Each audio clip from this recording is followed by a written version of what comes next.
the best bet on the board. It's even money right now, plus 100. Rashee Rice, I don't know if you guys saw this. He has an arrest warrant issued for his arrest, obviously, for the car crash. So the Chiefs right now are even money to draft a wide receiver. That was actually minus 135, minus 120. Now it's down to even money. Offensive lineman, which does make sense, is plus 135. But I'm going to bet a little bit bigger on wide receiver, which I forgot I can't do in this room. But during the break, it's even money. Wow. Yeah. Offensive lineman's the second favorite, plus 135. Then defensive back is 5-1, which maybe makes sense because they traded away Snead. They need another slot corner. But I don't know, man. I mean, if Rice has to serve, let's say it's just a 4-game suspension. I don't even know if that's going to be the case. We'll see what happens here. Even if not, though. He was a rookie last year, had a nice season, but you would think maybe the Chiefs, since they're trying for a three-peat here, might think he's a little immature or something like that. And I like Hollywood Brown, but I think you need another piece, right? And Kelsey didn't have a great regular season, had another monster postseason, but he's going to be another year older, and he's a tight end, so I think they go wide receiver. I like the even money price at BetMGM right now. Why not both? And why not parlay them, PJ? I did a little digging in the lab once I looked at the Would You Rather, and it's 82-1 in order for the Chiefs and UConn to repeat. And I know you may think, oh, well, how can UConn repeat? They're losing everybody except for Caravan. Maybe even Caravan goes to the league, blah, blah, blah, blah, blah.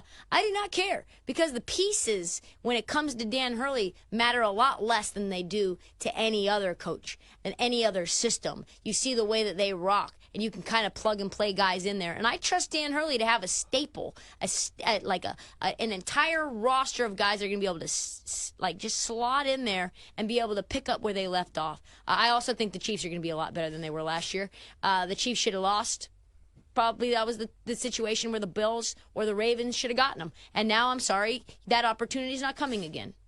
So I like them both. If I were to do one, I'd probably take the Chiefs because you're probably not getting a better number. Where I think you will get a better number with UConn. I personally think he's more of like a late first round, early second round type of talent, but I 100% believe all of the stuff about him potentially going top 5.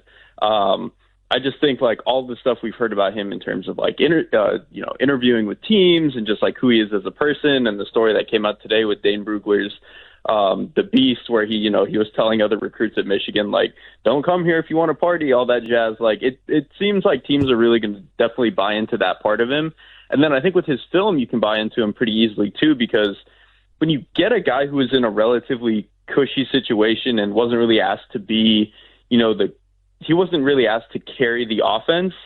It kind of just, when you have the tools that he has, it kind of lets you see the good things that you want to see. And I think people are pretty ready to like project everything better for him as he moves forward, as he grows in the NFL. So I think when you get a guy with some of his pocket toughness, some of his arm strength, his mobility, and you get all the stuff that people are saying about him in terms of how he interviewed, I 100% believe that he's going to go top 5. Again, do I think he should? I don't know, but it seems pretty likely to me at this point. Yeah, for me, it's Caleb and Drake are, to me, like really special players and prospects. They're some of the best that I've done in the about decade that I've been doing this. The class after Andrew Luck is the first one I did, so I don't really get to count Luck, but really in that span, they're some of the best that I've ever seen. McCarthy and Daniels, to me, are more players that I think are solid prospects, but they're, to me, typically the guys that you see go in the teens or in the late first round and stuff like that. And obviously, when I say late first round, early second grade, they're going to get the quarterback bump where they go up a half a round just because of the position they play. But these are, to me, guys that are more in the like Ryan Tannehill range where he went like 12th overall or something like that. I think they're closer to that caliber prospect, which, again, that can obviously work out. And there's things to like with both of these players. I just don't think they're quite as talented or really as sure things as, to me, Caleb and Drake seem to be. When we find out like who are aliens and who aren't, like cyborgs, LeBron, it wouldn't surprise me if he wasn't human. He's definitely not built like a human. Although he'd probably be more clutch. Not like doing that thing, but I don't think he'd pass up big shots to like kick it to Shane Battier. Danielle Marshall. Norris Cole in the corner. Danielle Marshall years ago. Yeah. I'll still never forget that it was against the Pistons. And you know what? Danielle Marshall was wide open. It was the right pass. I will still say that to this day. Karl Anthony Towns could be back for the Timberwolves, though, too, which is certainly a plus for them. It's funny because, we were looking at Kyrie Irving and Luka, and that's right now, in theory, at least in the regular season, that backcourt is starting to work, that pairing. We thought that was going to be a failure, and we thought that the Rudy Gobert-Karl Anthony Towns pairing was going to be a massive failure, too, but it's come together this year. And it's worked. And getting Karl Anthony Towns back out there, he thrives in a spot where he's not a one. Yeah. Anthony Edwards has taken over that. He's the alpha on the team. You got a rim protector in Rudy Gobert. You can have Cat kind of stretch the floor a little bit. He doesn't have to be like a one at anything, protecting the rim, rebounding, scoring, like none of it. He can be a 2 or less in everything, and it's a really good spot for him. But that adds an extra weapon where, the Timberwolves are really talented, and I think they're a tough matchup for a lot of teams, given the size, given the length, given what Anthony Edwards can do. Give him the ball, he's going to go out there and score. Just put up 51. They have what you're looking for in any playoff team to make some real noise. But we are still in that spot of, can they do it? Can they prove to us that the name Timberwolves means something different, right? We said that with the Nuggets. Point, so I think that's why tonight is really important. It's Timberwolves Nuggets. This is a really big statement game for them right now. I know it's the end of the regular season. I know the playoffs are different, but the Nuggets are playing now, gearing up for the playoffs. They got all their starters in there tonight, and this is a really big, important statement game. So I adore Joakim Neiman. I don't think I would go near those current numbers. I bet that before he was even in the Masters, with the confidence that these books would refund things, just with the competition in the marketplace. We didn't even have to find out. I've always bet him at PGA Championships and U.S. Opens because I figured Long and Straight would play perfectly.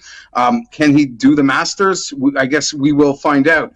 As for the top live market, I do find something like that very interesting, Ryan, and there's a lot of markets. Like I mentioned, the debutante market, the top live market. You hit the winner in these markets, they'll pay 2 times what Scotty Scheffler pays. Yeah. You can victory lap your prop hits as hard as the dudes who, the Scheffler bros who are going to victory lap their Scheffler hit on Sunday. That's the crazy thing about what's going on here this week. As for the top live market, I did go a bit down the board. I'm looking at Patrick Reed and Sergio Garcia in that market in the mid to high teens if it does get past the big boys.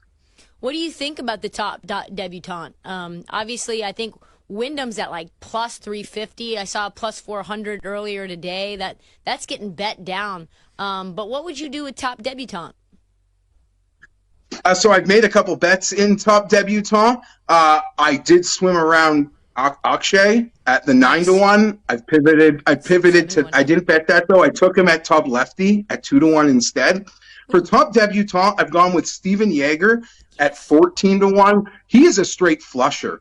I think this place will set up lovely for him. And I've also backed Austin Eckroat at 18-1 for top debutante. Again, just having some fun in some of these other markets because, I do have bets. I kind of think Scotty's gonna make it a boring Sunday if we get there because the weather, guys, doesn't look fun right now, which is really